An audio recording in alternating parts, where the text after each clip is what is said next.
Hello and welcome to Afternoon Tea with Karen. I've got some treaty news from the ABC and then some videos that go with that news. So, starting with Victoria to become first Australian state to formally table treaty legislation in Parliament. And if passed, it will make permanent the first People's Assembly under a new authority called Gullenwal.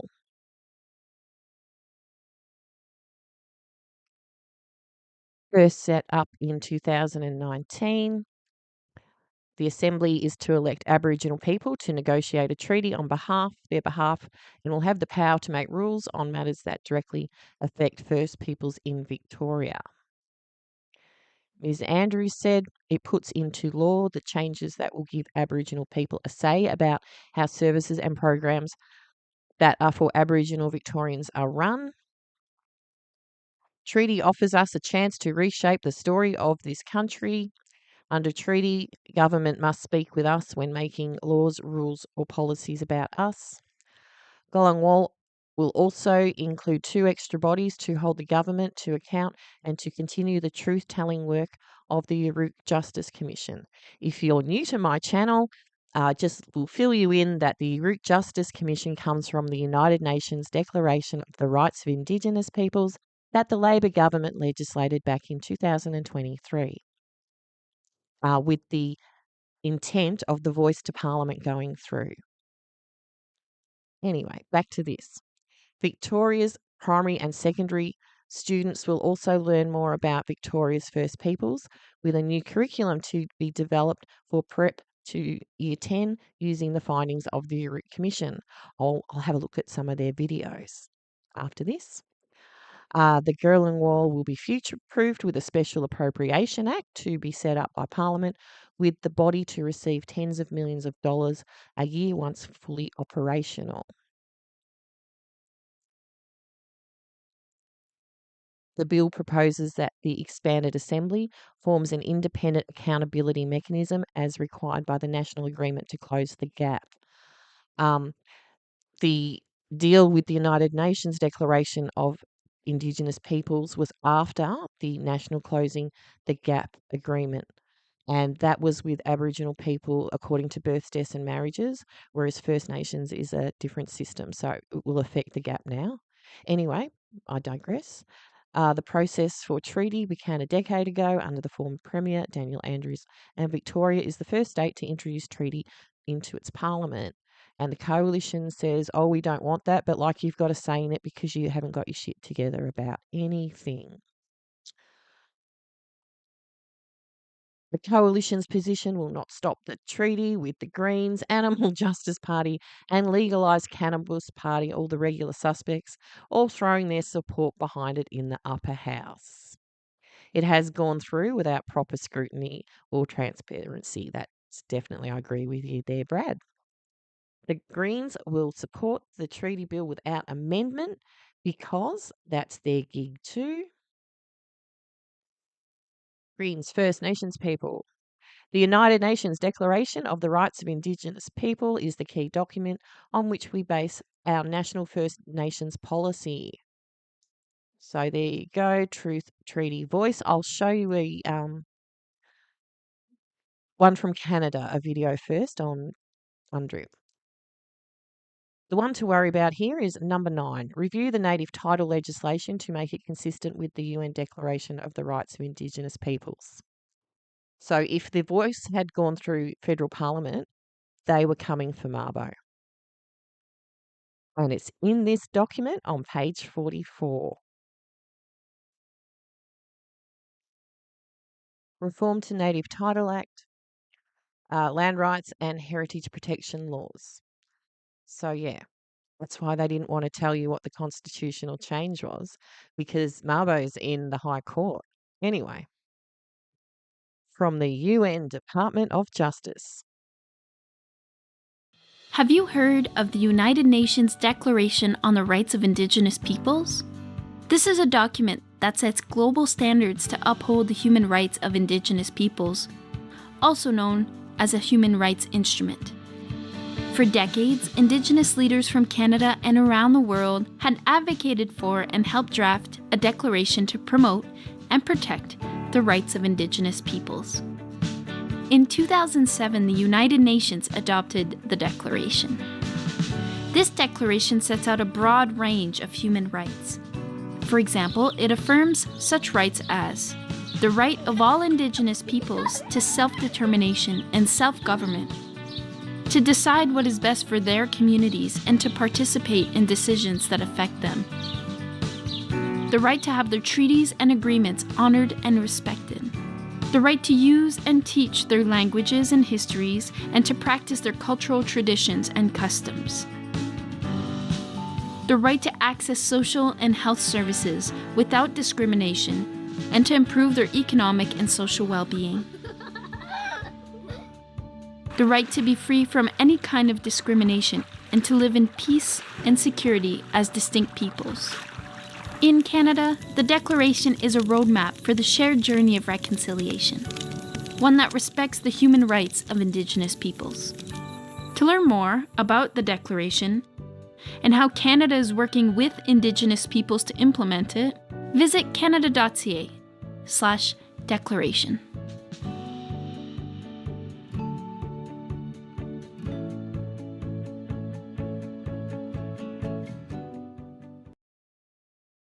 Okay, your Root for Justice. Let's check out some of their videos. So in the acknowledgements that you've just read, you have, on behalf of the Victorian Government, recognised that one of the primary drivers of overrepresentation is the existence of systemic racism. Yes. Within government. Yes. And at paragraph 14, you note that the Victorian Government has acknowledged that threads of colonial racism, although reprehensible, persist to this day, existing consciously and unconsciously in individuals, services, laws and policies. You see that? Yes. So in terms of the Corrections Cultural Review, so this cultural review was done by government last year and was reported publicly at the start of this year. And what it found, which I see as practical demonstration of systematic racism, is that the system has a negative workplace culture with widespread racism, bullying, discrimination and sexual harassment. It has a high tolerance for racism and lack of cultural safety for Aboriginal prisoners and staff across the system. So the power and resources you've transferred to date, in your view, do you see that as self-determination? At the moment, we're very much in the listening phase I've been minister, it's not as if there's been resources that have been transferred, to take your words, but I'm certainly advocating on behalf of the ACOs to government about the approach that they would like, and the Premier and I have heard them tell us that they need more funding, they need flexible funding, and they need place-based solutions, and that's what I'm advocating for. Yeah. There has been, under Section 18, transfer of some power and resources, elements of power and resources to ACOs to deliver this work. Do you see that as self-determination? Where it aligns with what the ACO has asked for and what the ACO wants, and they've self-determined that that's what they need, then yes, I think it would align with self-determination. If it was inconsistent and not necessarily what the ACO was asking for or wanted to do, then I don't think that would be self-determination, no. So we've transferred a broken system over to ACOs to deliver, because that's all we've kind of offered them, or the government's offered them. That's not self-determination. We're handing over a colonial system that's broken. It's not self-determination where they've designed the system. They're implementing a system that's been broken that you've already apologised for here today. It's not self-determination. As Chief Commissioner, and on behalf of Victoria Police, I formally and unreservedly apologise for police actions that have caused or contributed to the trauma experienced by so many Aboriginal families in our jurisdiction. Frequent, intrusive and detrimental contact between police and Aboriginal communities, families and individuals has been a pattern for 170 years, the effects of which continue to be felt today. As a result of systemic racism, racist attitudes and discriminatory actions of police have gone undetected, unchecked, unpunished, or without appropriate sanctions, and have caused significant harm across generations of Aboriginal families. And it is a firm requirement of mine that we will continually strive to do better. I consider it is necessary and appropriate to face up and accept responsibility for the times when Victoria Police has failed and done wrong. I acknowledge your apology here today, Chief Commissioner Patton. This includes the formal recognition of the significant harm caused by police to First Peoples since the beginning of colonisation. It is important that your words are now on the public record. The systemic racism, racist attitudes and discriminatory actions of police over the last 170 years has been perpetuated with the intent of making us, First Peoples, disappear. Uruk has heard that our people continue to be targeted, attacked, harassed and racially profiled by police. Your presence today is important, very important, because if actions do not follow your apology, then what hope will we have? Your apology must bring real change. And this is largely, so in the case of UNDRIP, what's happening now is that things like stumpage fees where you, what happens is corporations do logging on Crown land. For every tree, they pay the government a certain amount because the government's the landowner. Now, because the Aboriginal organization is also seen as being a landowner, they get some of that stumpage fee, those stumpage fees. And that's being negotiated all the time. And DRIPA has made that more prominent.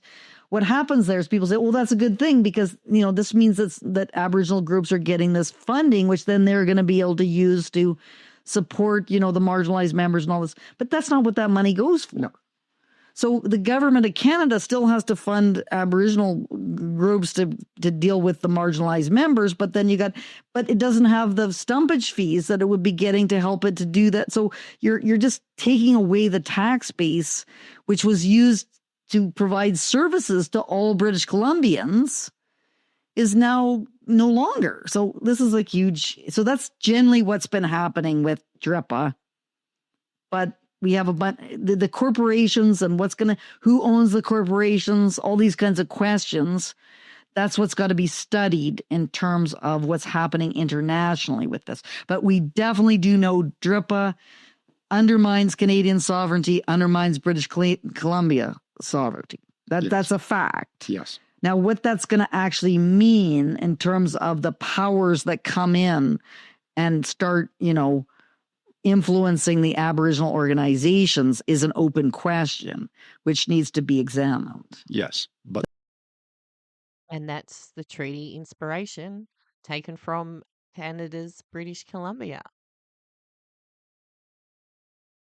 And that was awful audio because of them this time, not because of me totally. And that'll do. See you later. Bye.